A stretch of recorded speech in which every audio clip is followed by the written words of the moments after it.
Allez, c'est parti. Alors bonsoir à tous et à toutes, pardon, merci à toutes.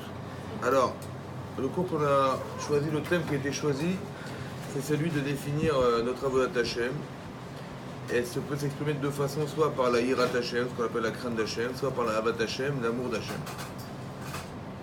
Et essayer d'avoir une avoda, donc un service qui soit axé sur la avat Hashem, ce qui est compliqué d'arriver à aimer Hashem. Alors, peut-être avant de définir, je pense qu'il est important de définir qu'est-ce qu'on appelle la avat Hashem et la hirat Hashem, ou la crainte d'Hashem et l'amour d'Hashem.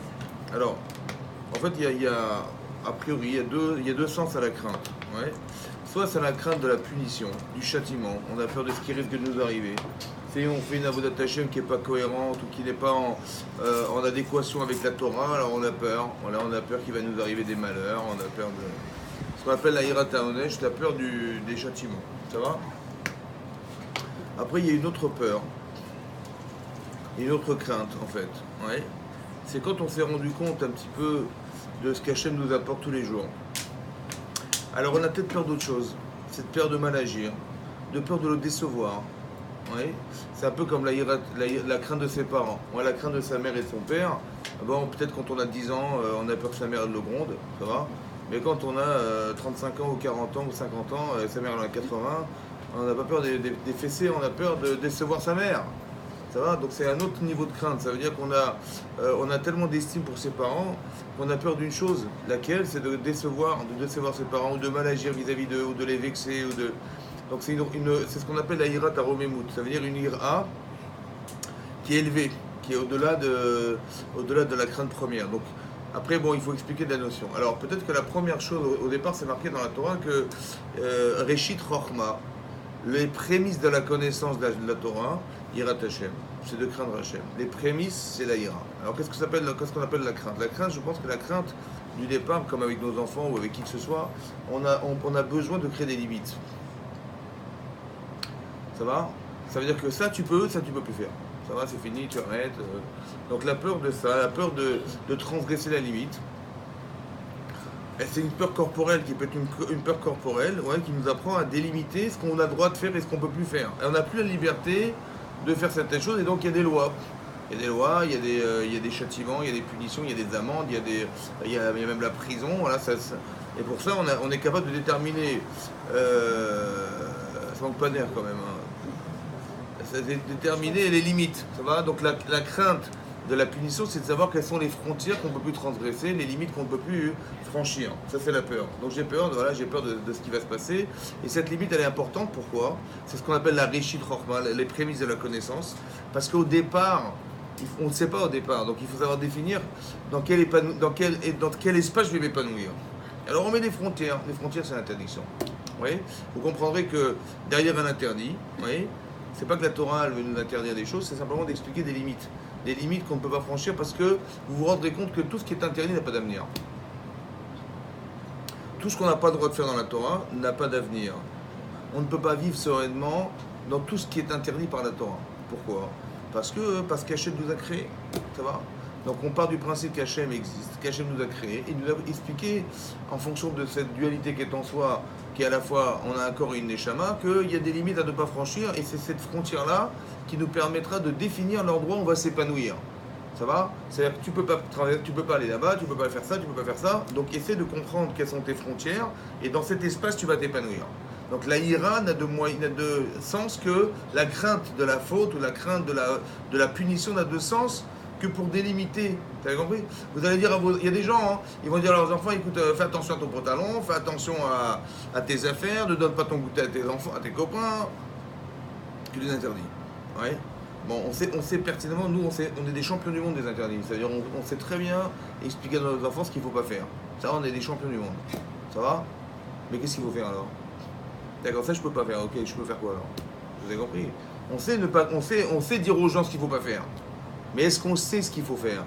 Est-ce qu'on sait comment ils vont être heureux, ces enfants-là? Vous avez compris? C'est ça le message. Donc, de vivre dans la peur, ça, on est très fort.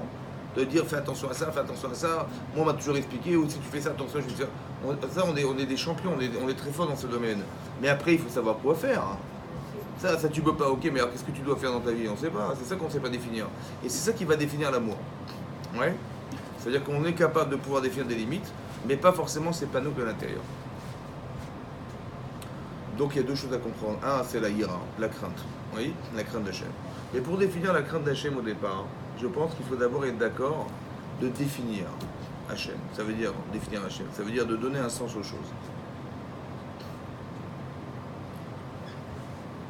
C'est-à-dire que dans notre éducation, c'est vrai qu'on a été éduqué comme ça. Oui. Et je pense que c'est pas très épanouissant.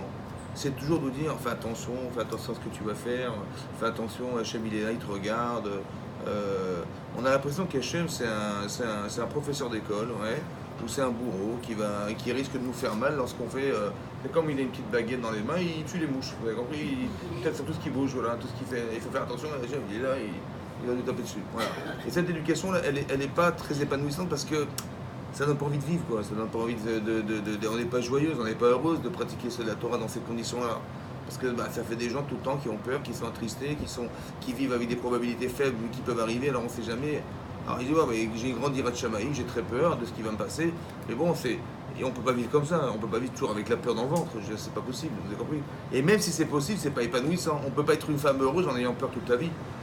Pourquoi c'est comme ça? Parce que quand on a peur, on est contrainte. Vous avez compris, on est contrainte, on est toujours. Il y a du reculoir tout le temps, c'est pas possible de vivre comme ça. Donc il faut comprendre que comme j'enseigne à mes enfants, ça veut dire que je leur dis écoute, mon chéri, sache que ça tu peux pas. Ouais, il y a des murs, il y a la peinture, ne te mets pas contre la peinture. Une fois, c'est sûr, je dis il y a la peinture. Voilà, fais attention, il y a un ravin, il y a un trou, il y a. Bon, enfin, j'ai pas besoin de lui dire il y a un trou, j'ai qu'à lui dire écoute, sois heureux dans ce que tu vivras. Si tu es heureux, tu verras que là où tu es malheureux, c'est là où il y a des trous, il y a de la peinture, où tu vas te salir. J'ai pas forcément besoin de lui dire. Vous avez compris? J'ai besoin simplement de lui dire voilà ce que tu dois faire dans ta vie. Ouais, j'ai pas besoin de dire aux gens arrêtez de faire du lachon hara, arrêtez de parler des autres, arrêtez. Je dis écoute, si tu aimes ton prochain, si tu es heureuse de vivre avec les gens, mais t'auras honte de parler du mal des gens. Si tu as une estime de toi, tu sais ce que tu vaux, tu sais ce que tu estimes de toi. Oui, si j'estime quelque chose de moi, j'ai honte de parler du mal des autres, parce que j'estime que quelque part, j'ai une valeur qui se reconnaît dans ce que je fais, dans ce que je suis. J'en ai, je vais en trouver chez les gens. Je vais m'habituer à voir le bien chez les gens, et de cette manière-là, je vais avoir honte de dire du mal des gens. Vous avez compris? J'ai pas besoin de parler en négatif. J'ai pas besoin d'exprimer tout le temps du négatif. J'ai pas besoin tout le temps d'exprimer des peurs. Ça va? Parce que quand j'exprime des peurs, je fabrique des gens peureux, je fabrique des gens traumatisés, je fabrique des gens qui ne sont pas heureux, je fabrique des gens qui ne sont jamais souriants, des gens qui sont toujours la seule, comme on dit chez nous. Voilà. Mais ça, on veut pas de ça, nous, on veut pas de ça, on veut des gens heureux, on veut des gens épanouis, des gens qui sourient. Donc il vaut mieux apprendre aux gens à vivre de façon épanouie, heureuse dans leur vie. Et bien entendu, ils sauront qu'il y a des obstacles dans la vie qu'il ne faut pas traverser, évidemment, c'est comme ça. Il vaut mieux exprimer du positif chez les gens, ce qui est compliqué parce qu'on ne sait pas forcément de ça, on ne sait pas forcément ses limites, on ne les connaît pas forcément. Il vaut mieux s'attarder à exprimer ça et que automatiquement les gens sauront que ce qui n'est pas blanc est noir. Vous avez compris? Automatiquement. Plutôt que de dire attention, ça c'est pas bien, il y a des ombres, il y a des ombres ici, il y a des choses pas bien à faire. Et de cette manière, on éduque des gens dans la peur, vous avez compris? Donc l'intérêt forcé, du cours, c'est d'exprimer comment on arrive à la Hachem. Ouais, ça c'est compliqué. En plusieurs exemples de ira dans la Torah. On va essayer de trouver des exemples de peur dans la Torah. Alors, par exemple, on voit que quand Yitzhak, il a voulu bénir Esav, en pensant que c'était Esav, sa famille lui dit écoute, il faut bénir Yaakov, et lui, il va absolument bénir Esav, et que finalement, qu'est-ce qui se passe? Donc, il est trompé par Yaakov Avinu, qui se déguise en Esav, et il arrive, il rentre dans la tente, et il se fait prendre pour son frère. Alors, Yaakov, qu'est-ce que fait Yaakov? Donc il se déguise et son père, il va bénir finalement, en pensant bénir Esav, il va bénir Yaakov Avinu. Il sort de la tente, son frère il rentre de la chasse, parce qu'il va à la chasse. Évidemment. Donc il va là-bas, donc il rentre dans la tente, et qu'est-ce qui se passe? Il dit voilà, je t'ai préparé les plats et tout, mais qui tu es? Il dit je suis Esav, ton aîné. Et là, Kharadak de là, il a eu une peur incroyable. Yitzhak Avinu, il a eu très peur de ce qui s'est passé parce qu'il a dit mais je me suis trompé, j'ai donné la bracha qui ne veut pas la recevoir, il a eu très peur. Et Rachid expliquait que le Gehinam s'est ouvert sous ses pieds. Donc cette ira là, c'est quoi la peur? C'est quoi cette peur?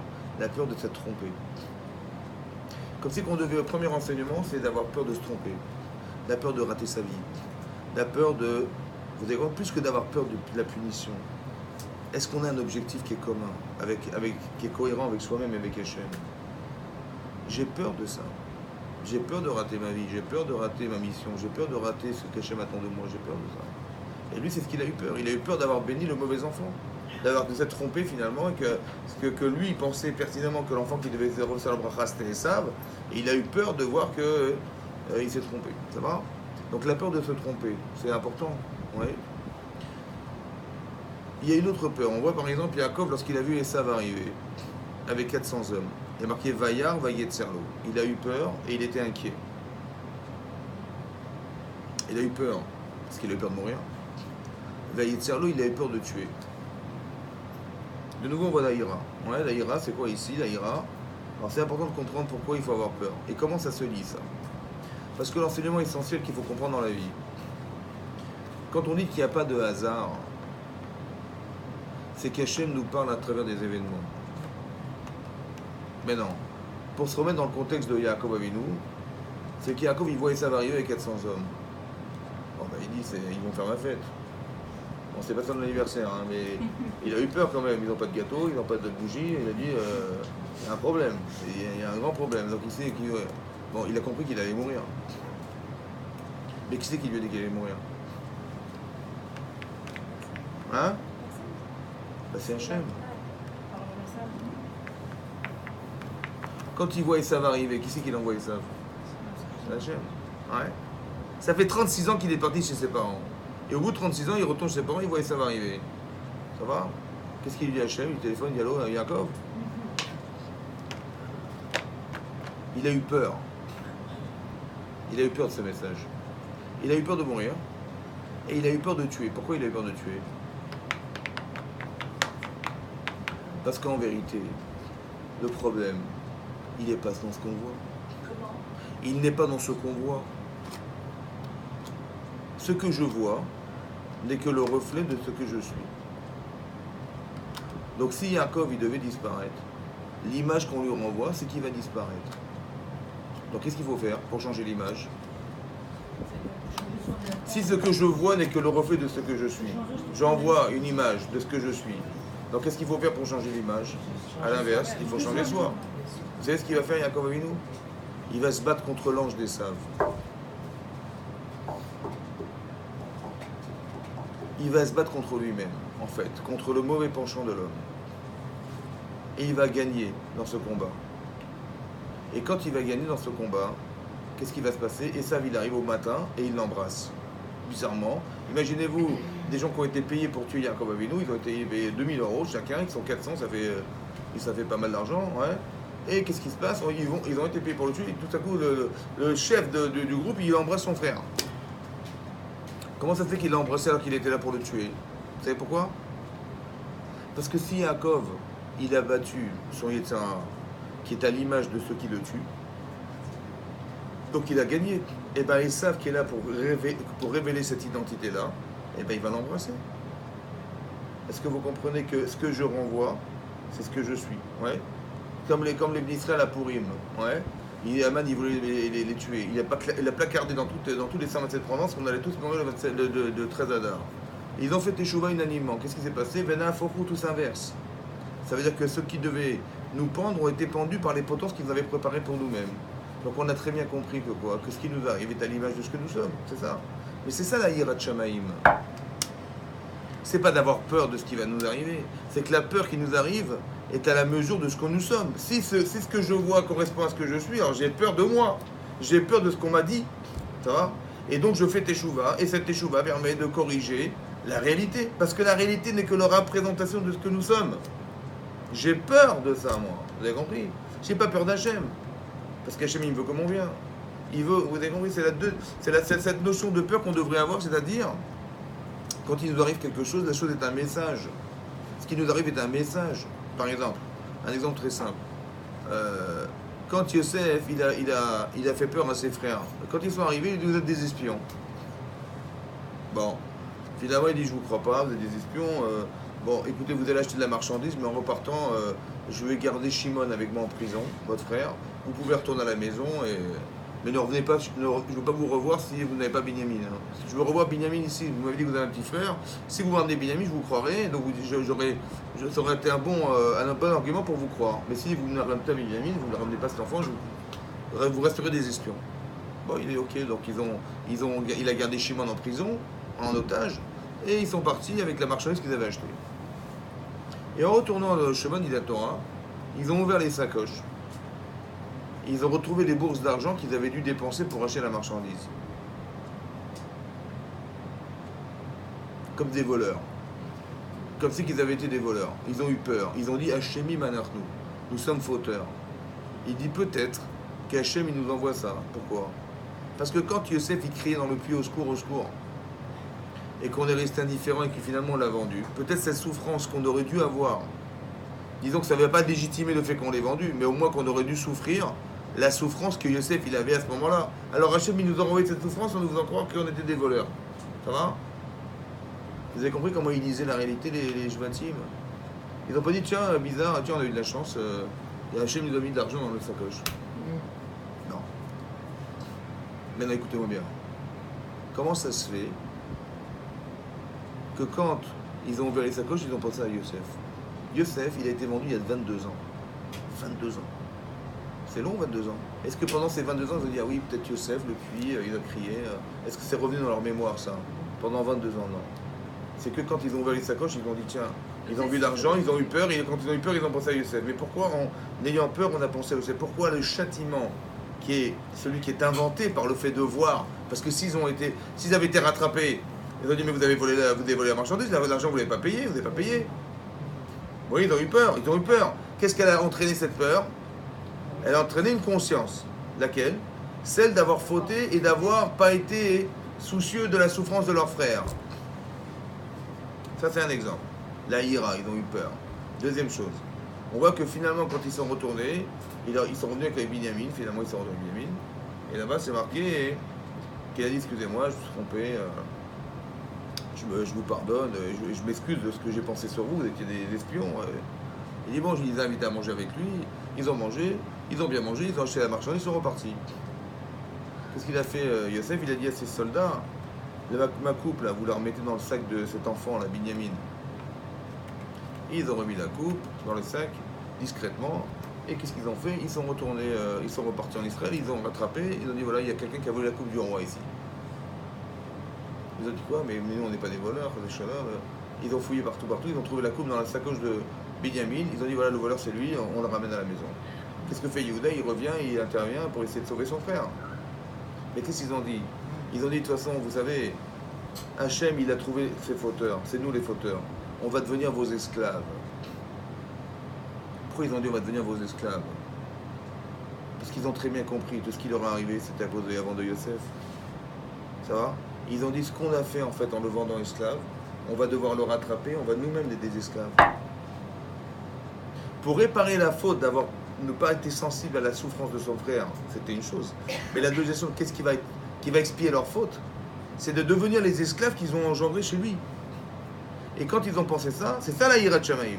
C'est ça qui va réparer leur problème. Pourquoi ça va réparer? Parce que comment tu as osé vendre ton frère esclave? Tu sais pourquoi? Parce que tu n'as pas souffert de l'être. Alors tu vas le devenir. Et comme ça, tu vas sentir ce que c'est un esclave. Maintenant que tu l'aimais dans cet homme, alors tu vas pouvoir le vendre maintenant. Ah, tu ne peux plus. Tu as réparé ta faute. La faute, c'est quoi? C'est l'insensibilité qui est celle de celui qui a fauté. Donc qu'est-ce que fait Hachem? Il fait qu'on revit les événements pour pouvoir nous sensibiliser. Ça s'appelle le Onesh, c'est ce qu'on appelle le châtiment de Dieu. Ça. Hachem, il n'est pas là pour punir les personnes. Mais que la souffrance que peut entraîner un châtiment n'a de sens que pour créer la conscience de la faute de la personne. Alors comment ça marche? C'est ce que je vous explique, c'est la ira, la crainte d'Hachem. Ouais, comment ça marche?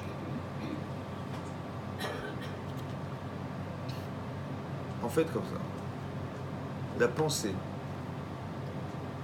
quand vous réfléchissez parce que vous désirez. Vous réfléchissez parce que vous désirez. Vous avez envie. Et c'est parce que vous avez envie que vous réfléchissez comment aboutir à ce que vous avez envie de faire.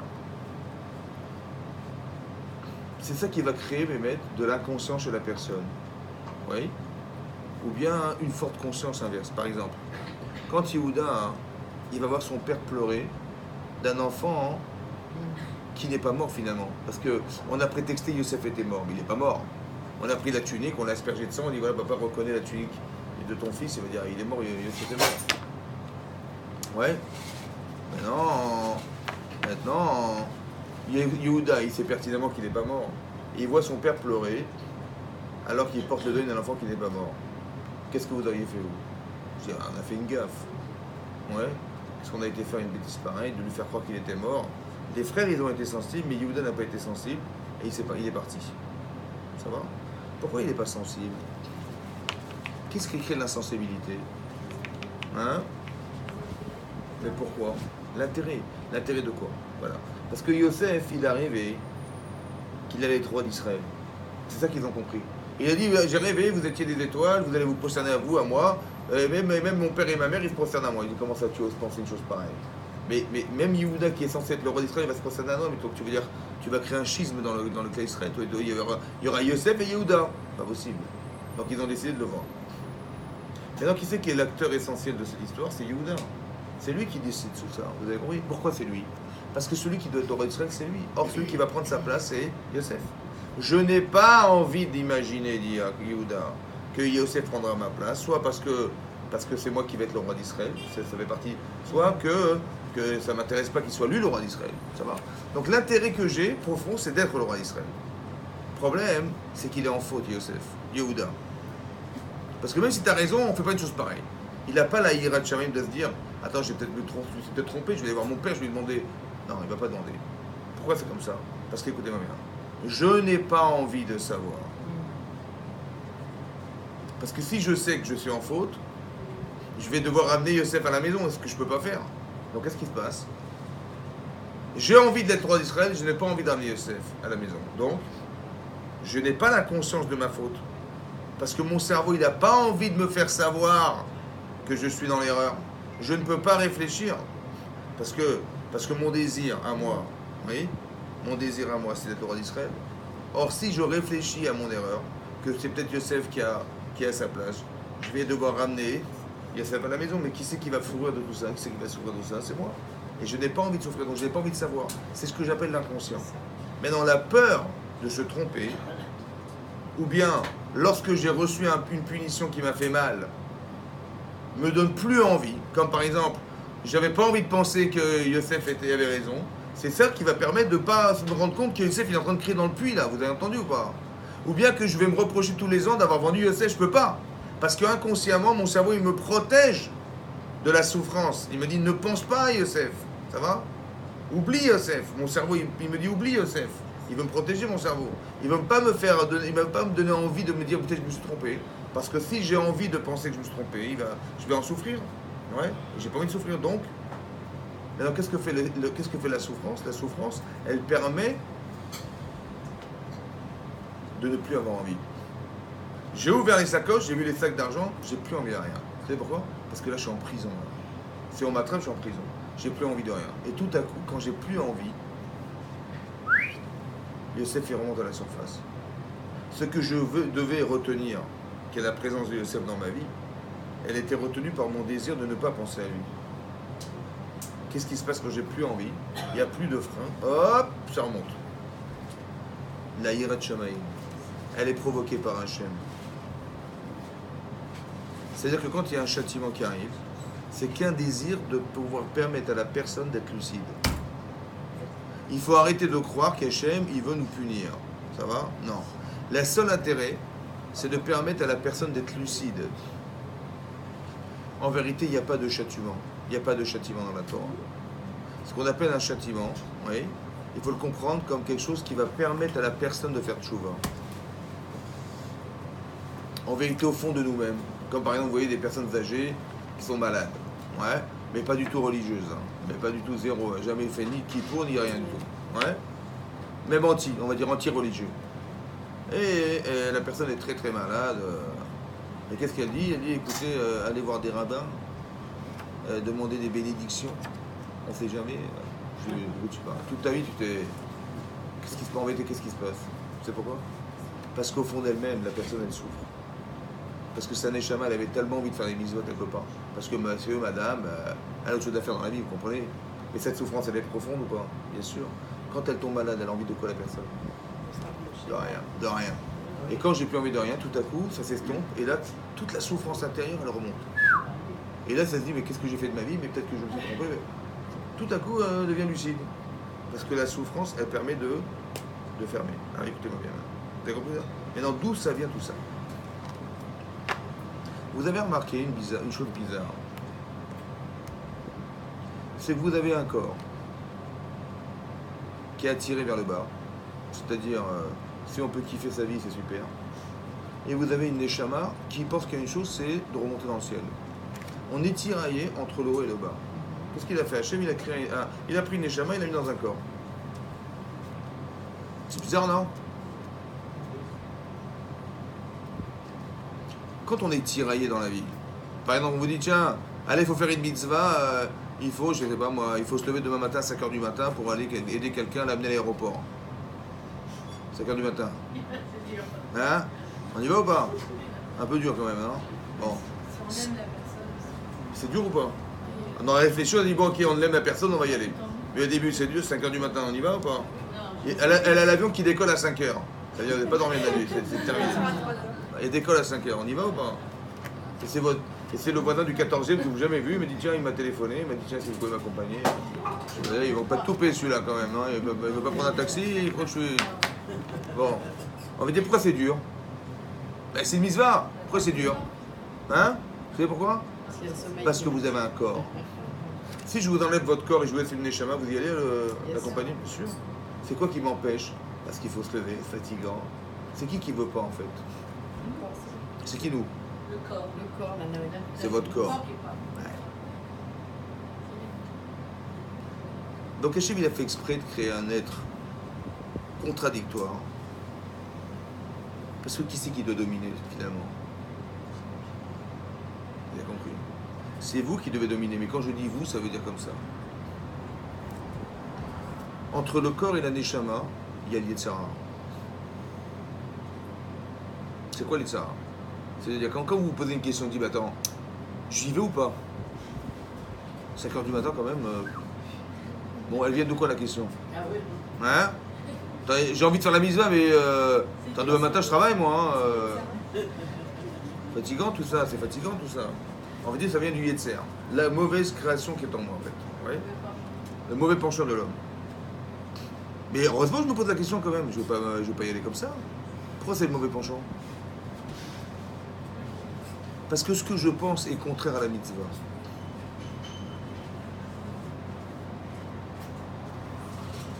Mais le mauvais penchant, c'est ma faiblesse. C'est parce que je suis faible que lui, il se nourrit de ce que je suis faible. Il me dit, tu vas pas y aller, attends, t'es pas assez fort, t'es pas Zoro quand même, tu vas pas te lever. Vous avez compris? La question, elle vient du Yetzirah, mais la question, elle vient de la frontière entre mon corps et ma neshama. Si j'ai pas de corps, ben, mon neshama, il dit, bien sûr, on y va. Mais c'est parce que j'ai un corps que je me pose la question, mais comment je vais faire? C'est fatigant. On vous demande de faire des chalotes pour 50 personnes. Déjà, la chala, j'ai du mal. Alors, les chalotes, ça va? C'est dur, mais parce qu'on a un corps qu'on a un problème. Comme si on devait éduquer son corps. Mon corps n'a pas envie. Moi, je crois que c'était moi qui n'avais pas envie. C'est pas vous qui n'avez pas envie. Vous avez envie. Seulement, mon corps, il me dit, mais cette limite, tu pourrais la franchir, t'es sûr? Mais moi, je réfléchis. Mais c'est qui réfléchit? C'est mon cerveau. Mais mon cerveau, il réfléchit parce qu'il connaît mon corps. Il connaît les limites. Il sait ce que je suis capable et ce que j'ai envie de faire. Manifestement, j'ai pas envie. Mais c'est mon corps qui n'a pas envie. Moi, je crois que c'était moi. Moi, je crois que c'était moi. Mais non, c'est pas toi. C'est ton corps qui n'a pas envie. Et tout à coup, quand je m'exerce à faire des mitzvot. Et à chaque une fois, 2 fois, 10 fois, 30 fois, tiens, je prends goût. Et ben, dis, bah ouais, pourquoi pas. Allez, et puis même, on va faire une équipe, allez, on va s'organiser, les 50 ralotes, on va se diviser en 10 femmes, 5 chacune. Et tout, on trouve des idées, tout à coup. Hein? Pourquoi? Parce qu'on a envie, parce que mon corps, il s'est habitué, c'est le plaisir de la mitzvah. Par exemple, Avraham Avinu, il va faire la Brit Mila. Bon. Au bout de 3 jours, c'est très très douloureux. Parce que c'est un adulte et ça fait très mal. Et Avraham Avinu, il est devant sa tente, il attend des invités. Malgré la douleur. Et même malgré la chaleur. Parce qu'il a fait très chaud ce jour-là. Et Abraham, il est là. Et il attend des invités. Dites-moi, quand on est souffrant, qu'est-ce qu'on fait, nous? Hein? On décroche le téléphone. On dit à sa femme, son mari, écoute, tu laisses rentrer personne. C'est ça. Abraham, il a fait l'inverse, lui. Il a dit non, non, il attendait des gens, lui. Comment c'est possible? Hein? Elle est nourrie par quoi, sa volonté? Mais par quoi? Mais le désir. Vous savez, quand on a fait 1000 fois l'hospitalité, on prend du plaisir à recevoir des gens. C'est plus fort que lui. Son corps, il a tellement désiré, il n'y a rien qui peut l'arrêter. Et l'inverse aussi est vrai. Quand on a fait des avérotes, des fautes dans sa vie, et là, 1 fois, 2 fois, 10 fois, 15 fois, on prend du plaisir à la faute. Ouais. Qu'est-ce que vous dites au Rav? Écoutez, Rav, j'ai essayé, mais c'était plus fort que moi. J'ai pas résisté. C'est vrai ou pas? Qu'est-ce qui peut être plus fort que moi? Puisque c'est moi. Hein? J'ai dit, c'est plus fort que moi, j'ai pas résisté. C'était plus fort que moi. C'est toi, t'es bête ou pas? C'est toi. Qu'est-ce qui peut être plus fort que toi-même? C'est toi qui as décidé, non? Bah oui, si tu vois, j'étais poussé, il y avait un truc derrière qui me poussait. Mais c'est quoi qui peut te pousser plus fort? Qu'est-ce qui peut être plus fort que toi? Hein? Mais qu'est-ce qui, toi, tu décides de faire de ta vie ce que tu veux? Qu'est-ce qui peut être plus fort que toi? Hein? Non, pas dans la faute, Il a voulu faire une avéra, il a craqué, il a fait l'avéra. Hein? Attendez, c'est quoi moi et qu'est-ce qui est plus fort que moi? Il est où l'autre? Hein? Mais l'Itzara, c'est quoi? C'est quoi l'Itzara? C'est le désir de la avéra que j'ai répété 1 fois, 10 fois, 30 fois, 40 fois. Au début, je dis Hazvi Shalom. Hein. Bon, Hazvi Shalom, Hazvi Halila. Hein. Mais au bout de 3 fois, pardon? Et pourquoi pas? Hein, après, je dis, ils sont fous les religieux, mais ça va pas ou quoi? Et tout ça change. Qu'est-ce qui change en fait? Parce que le désir de la avéra, il fait partie de moi maintenant. Moi, je croyais qu'une avéra, c'était neutre. Neutre, non? Parce que quand tu fais une avéra, tu as un désir. Tu as été attiré. Après 1 fois. Et après, ça devient. Ça fait partie de nous. Ça nous pénètre. Comme si ça faisait partie de mes besoins maintenant. C'est comme la cigarette. La première cigarette, bah, c'est pour crâner. Parce que si on n'a pas une cigarette, on est nul. Vous avez compris? On est des hommes quand même. Il faut savoir fumer quand même. Au début, c'est ça. Et après, 1 fois, 2 fois, la nicotine, le désir. Après, 2, 4, 5, 10 paquets, 30 paquets, 50 paquets, 60 paquets. Après c'est pas qu'on cherche le tabac. Non, on cherche à fumer. Et là, même quand on a envie de fumer, on cherche le tabac. L'otatourou achare. Et achare, nechem. Non, c'est parce que tu vois que tu désires. Non, c'est parce que tu désires que tu vois. Le problème, il n'est pas dehors, il est dedans. Il est dedans. Mais comment il s'est nourri? Ben, c'est comme la nicotine. Au début, c'était la cigarette, mais après, le désir de la nicotine est rentré dans mon cœur. Et ce désir de nicotine, mon corps, il en a besoin. Ça devient corporel. De la même manière qu'on peut se détruire par une avéra, on peut se construire par une mitzvah. Le même désir qu'on peut avoir qui est plus fort que moi. Plus fort que quoi? Le désir, il est plus fort que la raison. Plus fort que ce que je savais. Je savais que c'était un sourd. Et j'ai pas pu résister, c'était plus fort. Le désir, il est plus fort que ce que je savais. C'est ça, non? Le désir, c'est marqué à Torah, c'est interdit. Et moi, j'avais envie et j'ai pas pu résister. Je savais, mais j'ai pas résisté. Le désir, il est plus fort que la raison. Donc, comment on va faire pour résister alors? La Yirat Shamaim. Il faut que la raison, elle soit émotionnellement au moins égale au mon désir. Pour dire non, je refuse. Ou dire non, je vais essayer de me retenir. Il faut que le désir de la raison, il soit au moins égal à mon désir de faute. J'ai peur de transgresser ce que je sais. La peur, la peur c'est une émotion. J'ai peur de transgresser la Torah. J'ai peur d'Hachem. J'ai peur de ce qui risque de m'arriver. J'ai peur de le décevoir. Cette émotion, elle peut enlever une émotion. Vous avez compris ça? Que le désir de la Vera, il est repoussé par l'émotion. Parce que c'est pas parce que vous connaissez la Torah que ça peut vous empêcher de transgresser. Non. Parce que le désir, il est plus fort que la raison. L'amour rend aveugle. Vous avez vu? L'amour, il dit mais Christine, elle est super belle. On va la convertir, c'est pas grave, on s'arrange avec elle, c'est pas grave. T'es sûr? Tu l'aimes elle ou tu aimes... Bon, vous avez compris. C'est ça le problème, on sait pas. Donc c'est faire attention à ça. On perd la tête parce qu'on est désireux. Donc qu'est-ce qu'il faut faire? Il faut que quand j'apprends la Torah, j'ai des émotions. Cette émotion, elle va pouvoir me dire, attends, t'es sûr que tu veux ou pas? Tu pourrais plus dire, mais non, c'était plus fort que moi. Non. Parce que quand tu penses la Torah sans émotion, c'est carrément, comment vous dire, c'est complètement noyé dans le désir. Pourquoi c'est comme ça? Parce qu'on a un corps. Vous avez un gouffre, vous avez un corps. Et ce corps, il désire. Et comme votre cerveau, il est au service de votre corps, alors il ne peut pas résister à ça. Vous avez compris? Il vous dit, bah oui, vas-y, fais-le, pourquoi pas? Ça te fait du bien, vas-y. Il ne peut pas s'opposer. Il faut que dans ma tête, il y ait une opposition. Comment je vais faire?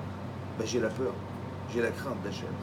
Cette crainte, elle peut repousser la chose. Comme c'est marqué, par exemple, c'est marqué dans la Torah, que dans la Gemara, c'est marqué que Rabbi Yochanan ben Zakkai, c'est un tzaddik, ouais, et il dit à ses élèves avant de mourir, Yehi Ratson, que soit la volonté d'Hachem, que vous arriviez un jour, Bédat Hachem, à avoir la Yirat Shamaïm, la crainte d'Hachem comme vous avez la crainte des hommes.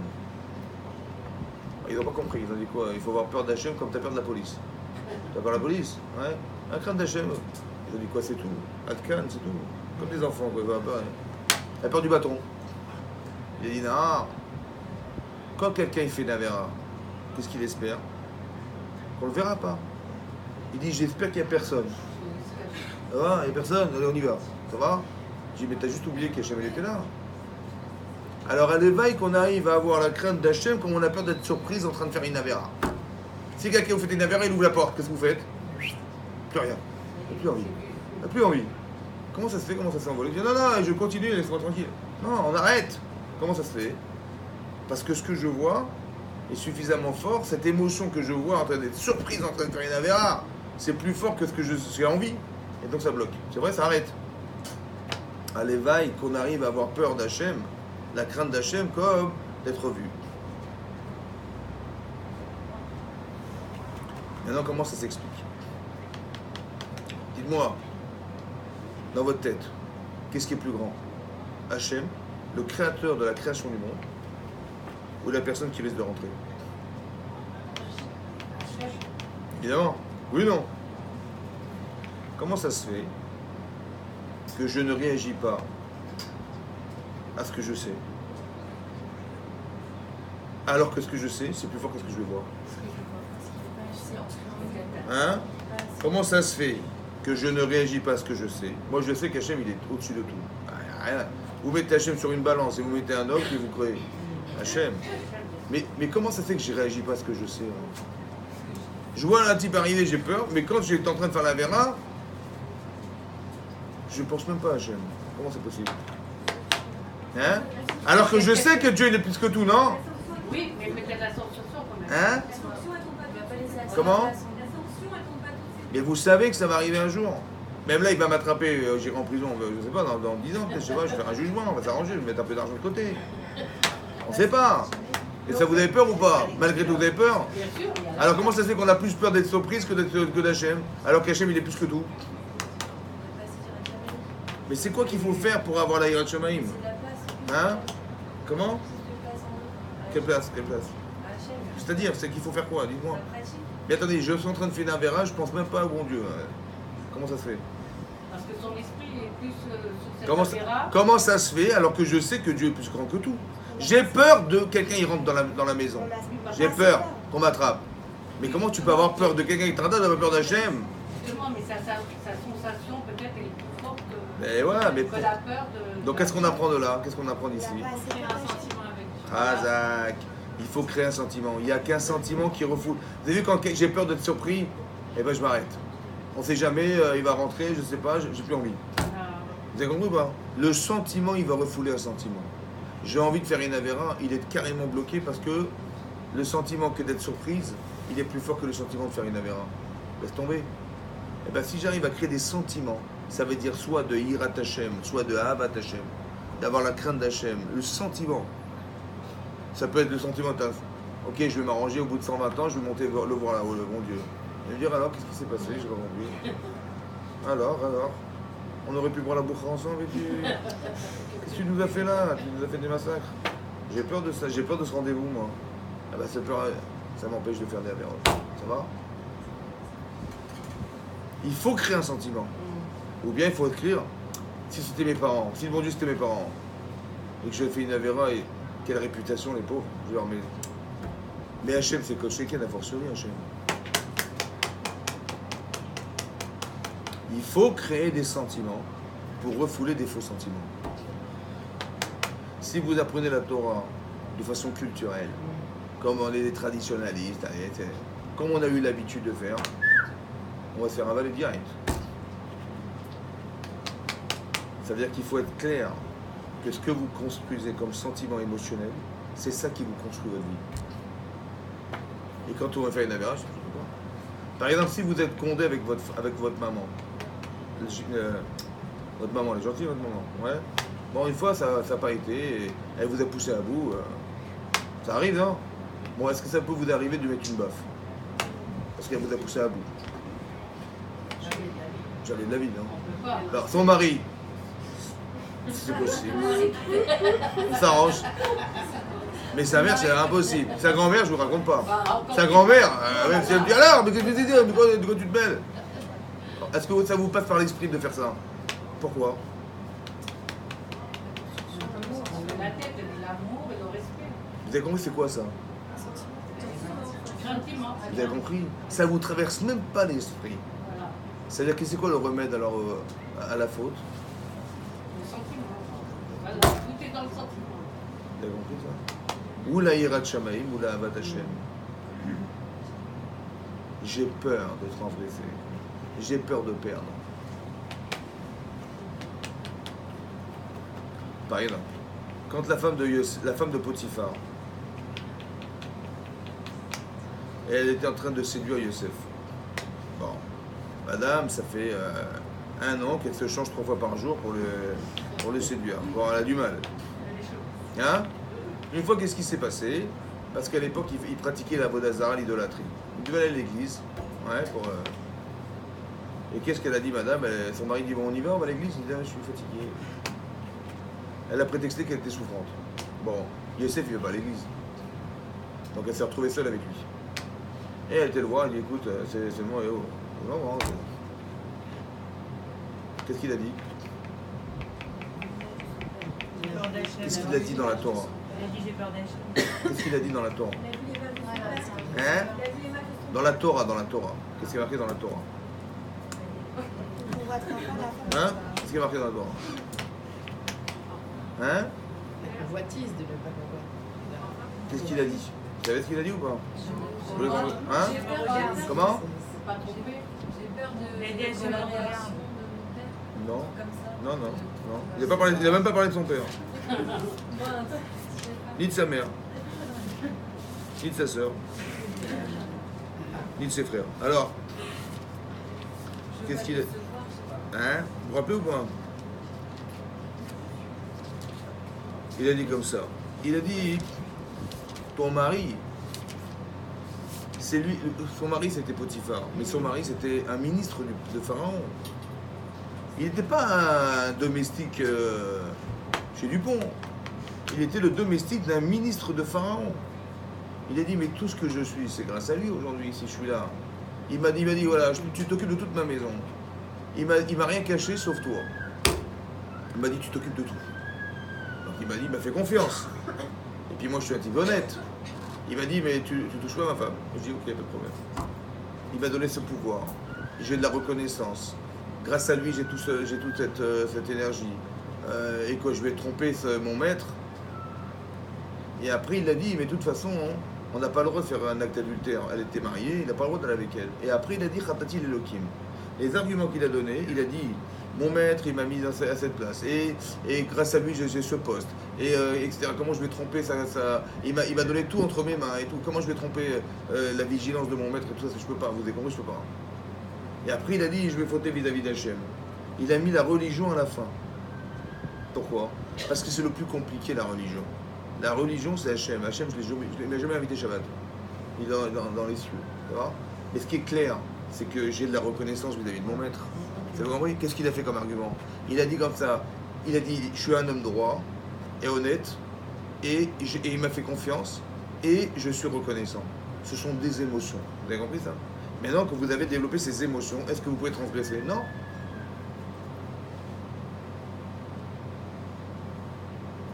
Et après, il a dit, mais je ne vais quand même pas fauter vis-à-vis d'Hachem. Mais ça veut dire qu'il a créé des émotions, Yosef. C'est ça qui l'a empêché de fauter. Ces émotions, il faut les développer. Vous avez des enfants, ça va? Bon. Qu'est-ce que vous gagnez d'en avoir? Combien ça coûte? Tous les mois. Et jusqu'à ce qu'ils se marient. Combien ça coûte? Vous gagnez de l'argent ou pas avec les enfants? Votre mari, vous gagnez de l'argent. Mais avec vos enfants, vous gagnez ou vous perdez? On gagne. On gagne en sentiment. Vous gagnez? Attendez, avant de vous marier, vous dites voilà, j'avais un salaire. Bon, maintenant vous travaillez, on va le diviser par le nombre d'enfants et mon mari et le loyer. Bah oui, bah on perd. On apprend le partage. Mais est-ce que vous êtes contente? Mais vous perdez de l'argent. Vous perdez de la patience. Vous perdez vos cheveux. Vous perdez. Est-ce qu'on gagne quelque chose? Mais vous gagnez ou vous perdez? On gagne. On gagne. Vous gagnez quoi? On perd énormément. On perd peut-être matériellement. Voilà, on gagne. Voilà. Qu'est-ce que vous apprenez de là? Essayez de réfléchir. Qu'est-ce que vous gagnez? Qu'est-ce que vous apprenez? On gagne des sentiments. Quand on donne, Vous apprenez à comprendre que même si je perds, je gagne. Voilà. C'est incroyable quand même. Vous, dans la vie, vous avez déjà vu ça, vous? Chattez votre patron, il dit allez, dorénavant, vous faites du bénévolat. Il n'y a plus de salaire. Ben, c'est, mais je gagne, il y a le mitzvot. Je ne sais pas ou quoi. Je vais au prud'homme direct. Mais avec les enfants, je ne vais pas au prud'homme. C'est incroyable, hein? Pourquoi on ne s'inspire pas de nos enfants pour savoir qu'on est capable de donner sans gagner? Pourquoi on ne s'inspire pas de nos enfants pour dire qu'on est capable de donner sans gagner? Mais apprenez de là quelque chose. Que les émotions que vous procurent vos enfants, c'est fort ou pas? Mais dès que j'ai des émotions, je suis plus calculateur. Le Yitzhara, il dit, mais calcule un petit peu quand même. Essaie de gagner un peu. Il y a tes enfants, quand ils gagneront un petit salaire, ça fait pas de mal. Ça n'existe pas, ça. Attendez, j'ai calculé depuis que vous êtes né jusqu'à aujourd'hui, il y a 2,5 millions quand même. Je connais les mensualités quand même. Hein? Bazal Tov, mais quand même, faut exagérer quoi. Ça n'existe pas, ça, jamais on fait ça. Comment ça se fait qu'on n'est pas calculateur? Mais c'est une émotion. Vous aimez vos enfants. C'est le sentiment qui est dominant. S'il n'y a pas de sentiment, vous avez compris ce qui se passe? C'est la recette au Yetzer, c'est le sentiment que j'ai. Mais il faut savoir développer. D'abord, il faut avoir la connaissance dans quoi je mets mes sentiments. Et quand je le sais, je sais exactement que là, je vais exercer quelque chose. Et plus je fais, plus j'adore, et plus j'exerce quelque chose, et plus j'aime. Des fois, je perds, mais j'aime. Parce que j'ai fait des efforts, je retrouve chez l'autre ce que je lui ai donné. C'est incroyable, c'est paradoxal, mais c'est comme ça. La Hirat Shamaim, vous avez compris? Ça veut dire que j'ai peur de mal agir. Quand Yosef il voit cette histoire, il comprend qu'il a un problème. Vous avez compris? Et donc, il faut savoir lire à travers des événements. Oui. Et simplement que si vous ressentez quelque chose, ça suffit en fait. Vous n'avez pas forcément besoin de comprendre ce qui vous arrive. Vous avez besoin de ressentir ce qui vous arrive. Et c'est ce sentiment-là qui va vous construire, qui vous construit. Par exemple, imaginez-vous quelqu'un, il travaille, il gagne bien sa vie normale. Et tout à coup, son patron le convoque. Il dit bonjour monsieur, voilà, vous savez, on fait moins de bénéfices en ce moment, vous avez remarqué ou pas? Oui, j'ai remarqué. Bon. On va un petit peu dégraisser le personnel. Mais justement, je suis au régime. Alors, on va un peu dégraisser le personnel. Et donc, il a dit, on a pensé à vous. Vous êtes sûr, il y a les voisins. Qu'est-ce qui va se passer? Il va dire voilà, on va vous mettre, mais vous inquiétez pas, hein, vous allez au chômage, vous n'aurez une indemnité, ne vous inquiétez pas. Il dit, ah bon, mais j'ai jamais été au chômage de ma vie, moi. Mais ouais, c'est comme ça, on est obligé. Il y a 3 personnes qui vont devoir partir. Vous faites partie du lot, quoi. Bon. Il accepte, il est chômage, c'est comme ça, c'est la vie, non? Bon. Donc il va pointer tous les jours au chômage. Et quand il rencontre des amis, il dit, là, comment ça va le travail? Il a honte, c'est pas quoi dire. Sa femme lui fait, tu sais, le mois prochain, c'est quand même l'anniversaire de Moshe, quand même. Faudrait peut-être faire un petit... Mais avec quoi on va faire, avec quoi? T'as compris, là? Ça dure 1 mois. Et puis il travaille, il cherche du travail, il cherche partout, il trouve rien. Ça dure 2 mois. Ça dure 3 mois. Ça dure 4 mois. Et il angoisse, il dort pas de la nuit, sa femme lui fait alors, mais qu'est-ce qui se passe? Et tout, il y a le frigidaire. Ça dure 5 mois. Ça dure 6 mois. Au bout de 6 mois de cauchemar, ouais, il retire du téléphone, il retrouve le travail, c'est reparti. 6 mois de sa vie, il n'a rien compris. Il dit, j'ai dû faire des avérotes, j'ai dû faire des bêtises, et Dieu il m'a privé de la parnassa, voilà, ça fait partie des souffrances qu'appara. Qu'appara, bon, Hachem. C'est vrai ou pas? Il a compris ou pas? Il n'a rien compris. Bah, qu'est-ce qu'il a compris? Voilà, il a été privé d'argent, il a retrouvé de l'argent. Voilà, il a été privé. Ça a duré 6 mois, c'est long quand même. Hein. Bon, c'est une souffrance morale. Quelqu'un un jour téléphone. Il dit voilà, bonjour monsieur, je sais que vous travaillez dans telle branche, je cherche du travail dans votre domaine, dans votre secteur. Celui qui va passer par le chômage, pourquoi il m'appelle moi? Allô? Oui. Mais pourquoi il m'appelle moi? Excusez-moi. Oui, qu'est-ce qui se passe? Oui, ben voilà, je cherche du travail dans telle étude. Ben écoutez, je sais pas, le bureau du Shabbat? Peut-être, tu vois. Vous avez vu les annonces? Les annonces, peut-être dans l'activité juive? Peut-être, je sais pas, l'activité juive. Ben oui, j'ai déjà vu, j'ai cherché, bien entendu. Écoutez, je sais pas quoi vous dire, il se moque de moi, j'ai trouvé travail, moi. Mais si tu as des compères, tu vas trouver. Si tu ouais, écoutez, ben, je sais pas, écoutez, ben, rappelez-moi si vous ne pas rappeler. Mais bon, je compatis à votre problème. Ouais. Allez, bonne journée. Bonne journée. Le type qui est passé par le chômage, il dit, dis-moi, t'es où? Il dit, ben, je suis à tel endroit. Il dit, voilà, je suis à tel endroit, viens me chercher, viens dans mon bureau. Tu sortiras pas d'ici tant que je t'aurai pas du travail.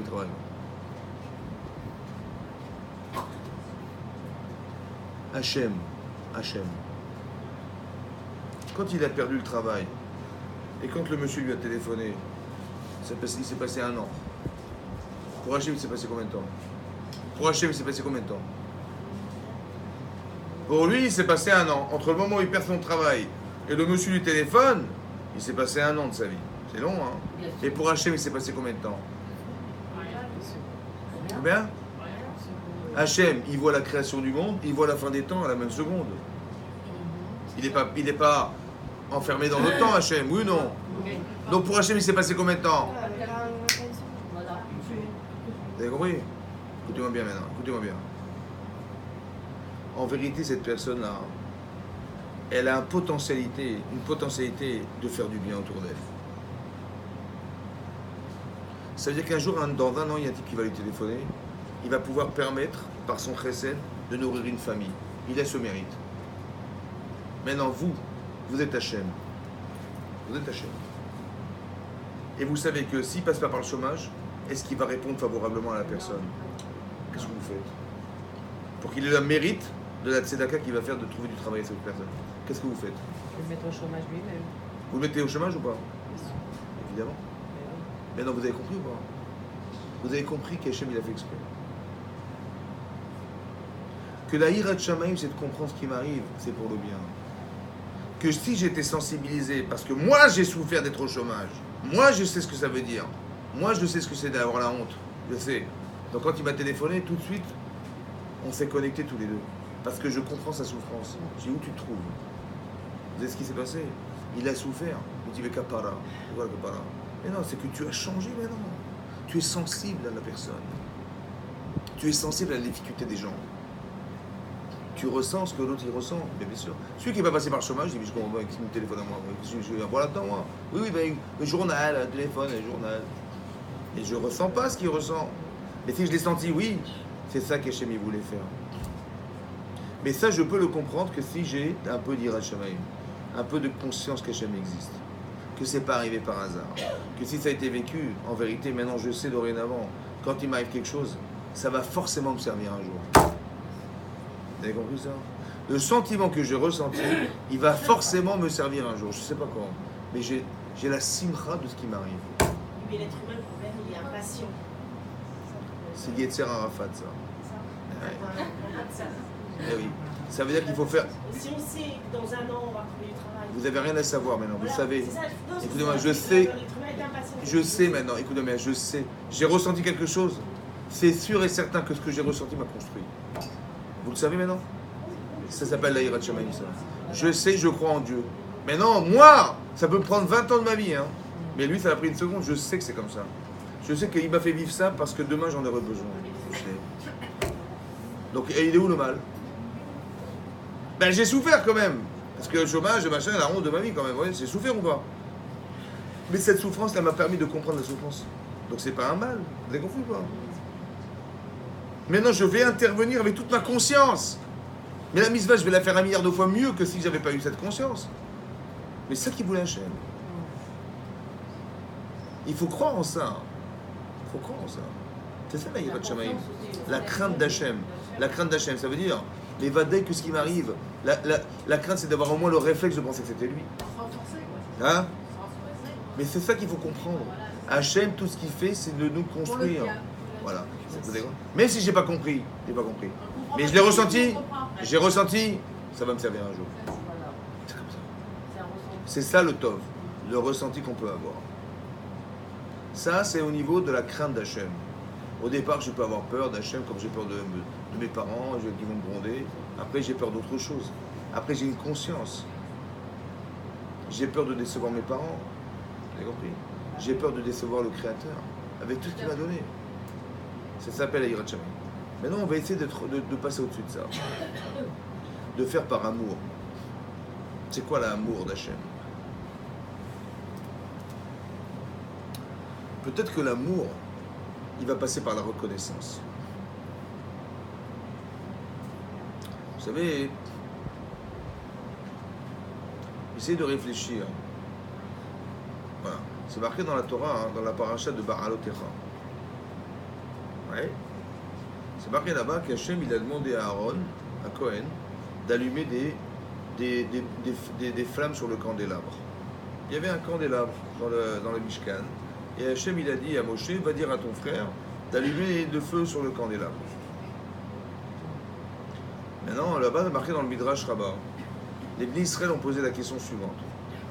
Je dis, mais j'ai pas compris. Toi, tu es la lumière du monde, Hachem, la lumière du monde, c'est toi qui éclaire le monde. Tu as besoin quand tu allumes des bougies? Hein? On va rajouter un peu de bougie, un peu de lumière, mais avec tout ce qu'il y a comme lumière, qu'est-ce que je vais rajouter moi? C'est ça qu'ils ont posé la question. À quoi ça sert que Moshe ait dit à Aaron d'allumer les veilleuses sur le candélabre? Il y a déjà la lumière. Alors Hachem il a dit comme ça. Que quand on était dans le désert, pendant les 40 ans du désert, le jour il y avait une colonne de nuée et la nuit il y avait une colonne de feu qui nous éclairait en permanence. Et je sais que pendant ces 40 ans-là, on était éclairé par cette colonne de feu. Je sais que vous vous sentez redevable de ce que je vous ai donné. Alors rendez-moi un peu par la lumière. Allumez un peu le feu vous-même. Allumez un peu, mettez un peu de lumière. Au moins pour compenser ce que vous avez reçu de moi. Et là-bas, le Midrash, il donne un exemple. Le Midrash Rabbah, il donne un exemple. Il dit voilà. Imaginez-vous, il y avait un aveugle, un non-voyant qui s'était perdu dans le chemin. Il s'est égaré. Ouais. Il était comme ça, embarrassé, il ne voit rien. Il y a un voyant qui le voit, il dit je vous trouve embêté, vous êtes embarrassé, qu'est-ce qui se passe? Il dit voilà, je suis perdu. Il dit mais où vous allez? Il dit bah, je vous retrouve chez moi. Il dit où vous habitez? J'habite à tel endroit. Il dit bah, moi je connais cette rue, je vais vous accompagner. Il dit ah, vous êtes gentil. Donc il le prend par la main, il l'amène chez lui. Le voyant, il prend le non-voyant, il l'amène à la maison. Quand ils arrivent à la maison, le non-voyant, il dit bah, écoutez, je vais vous servir quelque chose à boire quand même, rentrez avec moi. Il dit ah, c'est gentil. Et le voyant, il dit au non-voyant, allumez la lumière. Il dit, attendez, mais vous m'avez amené jusque-là, c'est vous qui voyez. Il dit, non, parce que je sais qu'au fond de vous-même, vous vous sentez redevable. Comment je vais lui rendre à ce monsieur ce qu'il m'a fait? Alors, c'est pas grave, participe un peu aussi. Ça veut dire que ce qu'Hachem il a dit, il faut avoir de la reconnaissance. Il faut avoir honte de recevoir. Alors si on peut rendre, vous savez ce que j'ai compris grâce à ça? Pourquoi on a la mitzvah d'honorer ses parents? Parce qu'ils nous ont donné la vie. Comment vous allez rendre la vie? Comment vous allez rendre tous les efforts? Comment vous allez rendre tout l'investissement? Comment vous allez rendre tout l'amour qu'ils vous ont donné? Comment on va rendre ça un jour? Comment on va faire? Est-ce que c'est possible de rendre? Par les enfants. Impossible. Alors Hachem il dit, écoute, tu ne pourras pas rendre.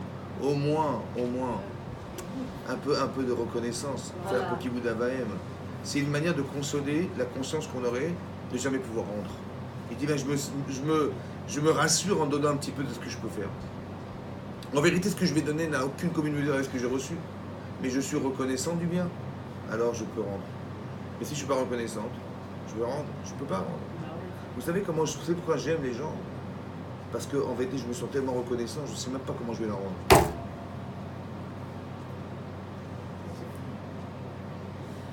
Hachem, il a créé le monde.